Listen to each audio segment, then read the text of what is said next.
এটা আমার জায়ের বড় মেয়ে, দেখো হাতে মেহেন্দি পরে দিচ্ছে, সাজুগুজু করে রেডি হয়ে গেছি। এখন যাব আমরা অন্য একটা বাড়িতে, সেটা তোমাদেরকে দেখাচ্ছি একটু পরে। মেহেন্দি পরাটা খুব সুন্দর হয়েছে, আমার তো খুব পছন্দ হয়েছে মেহেন্দিটা।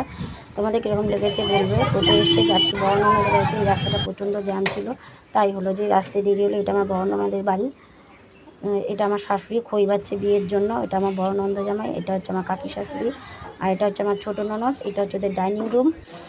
এইদিকে দেখো ওদের বাড়িতে যে কুকুরটা আছে প্রচণ্ড ভালো, নতুন মানুষ দেখেছে তাও কিন্তু ভয় ডর নাই, আদর করছে, সমানে আদর খাচ্ছে আমার কাছে, খুব আদর করতে পছন্দ করে, আমারও খুব ভালো লাগছে। আর এটা হচ্ছে আমার বড় ননদের একটা ঘর। আর এই দিকটা দেখো সব বিয়ের জিনিসপত্র রাখা আছে, যেখানে বসে শাশুড়ি পরিবার ছিল, এখানটা ঠাকুর রেখেছে আমার বড় ননদ। আর এটা হচ্ছে ওদের ব্যালকনি, মানে ব্যালকনিটা খুব সুন্দর হয়েছে, কিছু কিছু গাছ লাগানো আছে, খুব পছন্দ হয়েছে।